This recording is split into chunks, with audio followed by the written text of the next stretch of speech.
They called him Ustus, the just. But justice for the common man is often just another name for fear. The Raven King ruled a kingdom of light, built on a foundation of shadow. His father's chains forged his will, his mother's prayers, his ambition. Matthias, the only son to survive the Iron Cage of history. His Black Army was the finest in Europe, a terror for his enemies, and a silent, constant threat to his own nobility. He built a court of Renaissance scholars, a golden cage for philosophy. But the law he truly valued was simple, absolute, and unforgiving. Where the golden words ended, the iron fist began.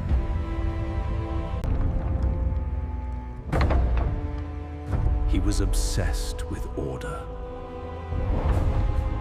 To cross the Butcher King was to vanish. Or worse, to become a lesson. Power does not corrupt. It merely reveals the capacity for necessary cruelty.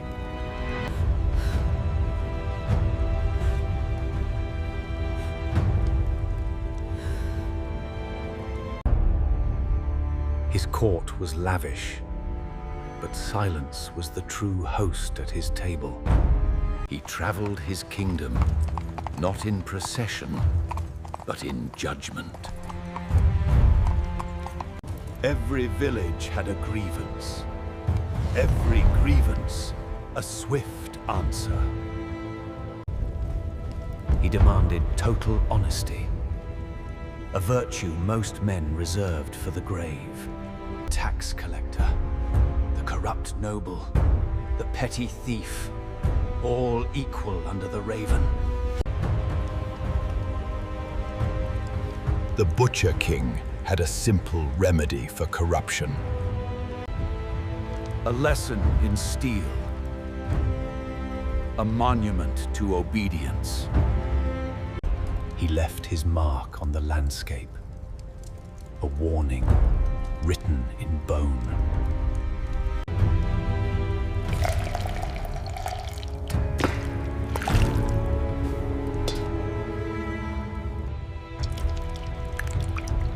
His perfection was a burden borne by all who served him. Is the wine not to your liking, servant? Or is it my presence? He knew the taste of fear was far sweeter than any vintage. Even in the halls of power, fear was the truest currency. No, your majesty. Forgive my shaking. I forgive nothing that is not earned by perfect action. He was utterly alone. For the Butcher King, loneliness was the true armor. Desire was a dangerous game in his court. For him and for them.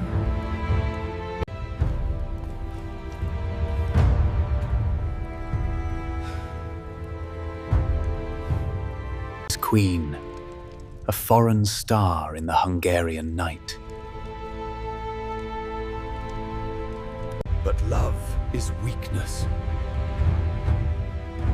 And a king cannot afford to be weak. He sought not just earthly power, but the hidden power of the universe.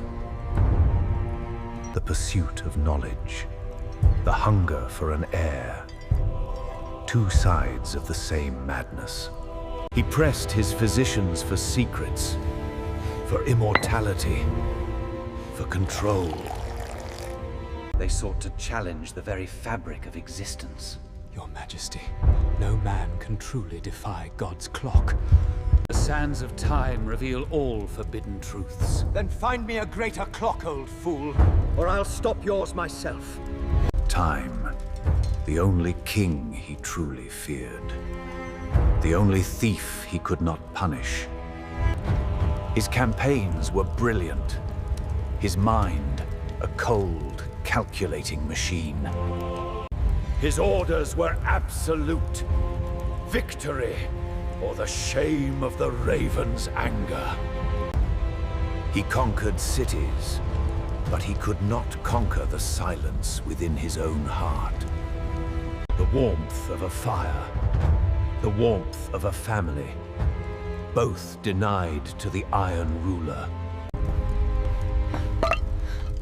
Even the smallest noise shattered the porcelain peace he tried to enforce.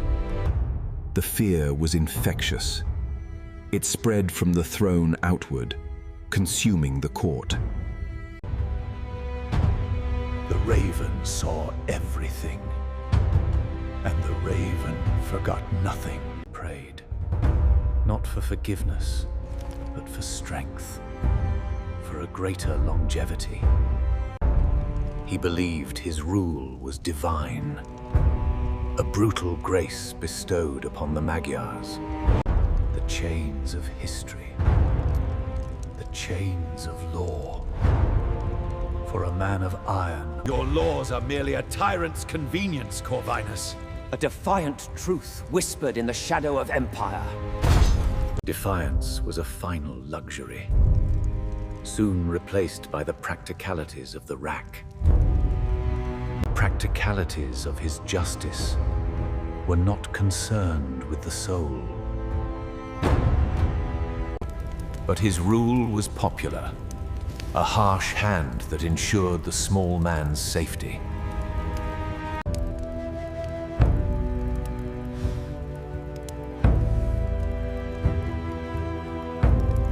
The harvest was safe, the roads clear, the markets flowed.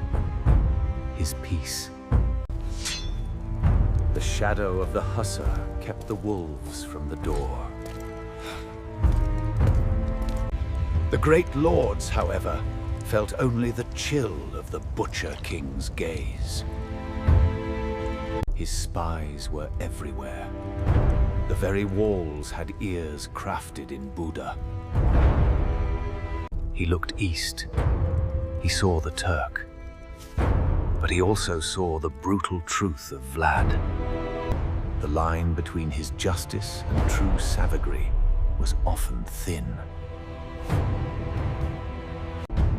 Every choice he made was carved into the heart of his kingdom. He collected relics, art, and knowledge. A desperate search for permanence. What is a legacy? A memory of flesh, or a memory of stone? Everything gleamed. A forced, unnatural perfection in his presence.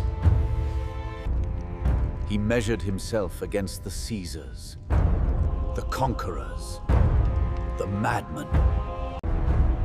A king who controls every soul, controls their very history. But even iron breaks. Cracks form in the edifice of absolute power. The price of forgetfulness. The folly of joy under the Raven King. I laughed.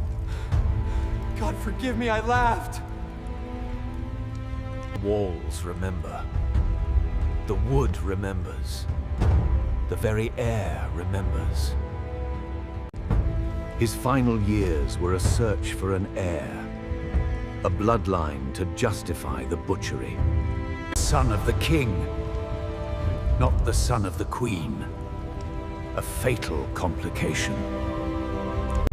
History teaches that weakness is inherited. He knew this truth well.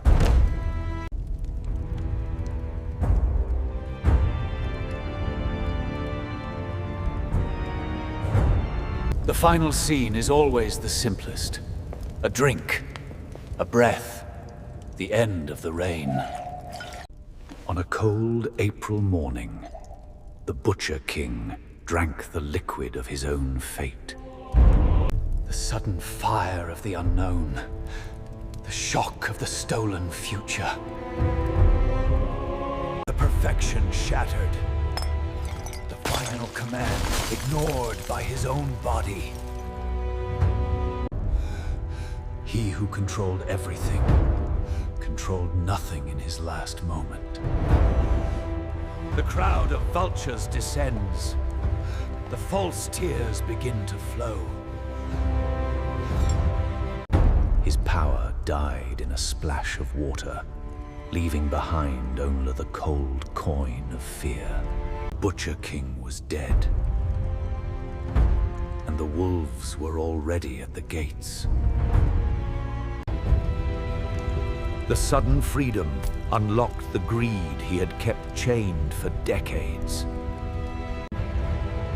His army, his most loyal creation, suddenly without its creator. The legitimate son of his will, but not of his blood. The legacy was fragile. The peace he purchased with blood now vanished in a moment of history. Vultures gathered. The kingdom he secured began to tear itself apart.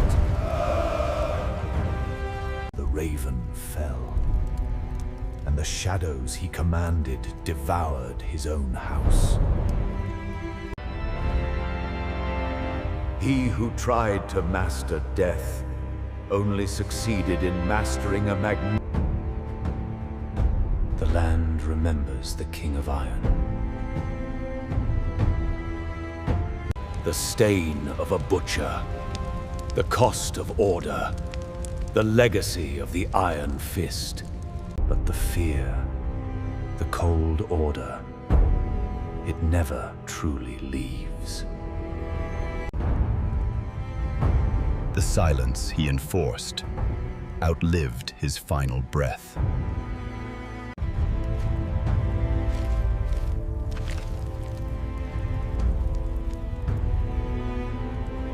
The Butcher King, the Just King.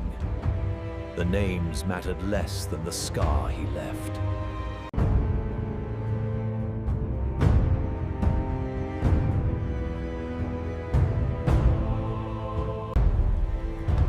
His obsession with legacy became the reason for its dissolution.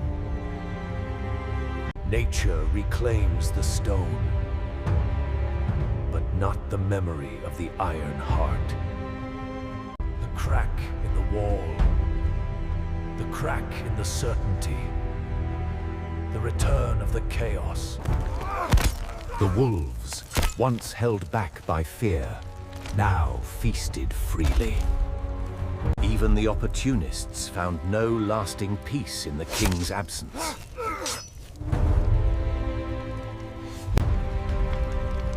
The Golden Court dissolved into a scramble for wealth and power.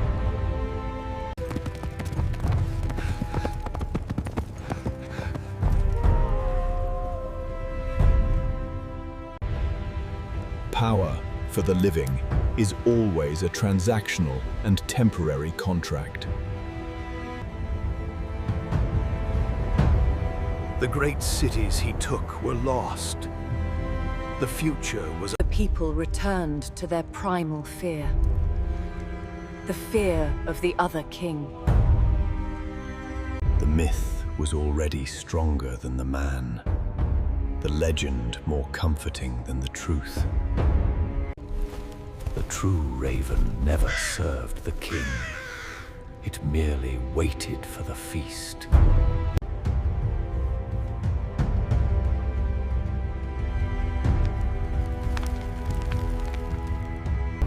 But the lesson endured. The cost of order. The marks of his ray are not in the gold, but in the wounds he left on the stone. The ghost of the butcher lingers in the spaces of the law. To build a perfect machine, you must feed it with the imperfect. dream of the Caesar, the bloodline of the tyrant, a cycle that never truly breaks. He was the storm, terrible, necessary, and ultimately self-consuming. What is a kingdom won? Only a temporary relief from the true enemy, the self. The throne is empty, but the fear still grips the spirit of the court. The light he brought was the torch he carried, and a torch cannot last forever. Darkness returns, not of chaos, but of final understanding. The Butcher King is gone, but the lesson regains. Order is paid in blood. In the shadow of the eagle, justice was merely a whisper.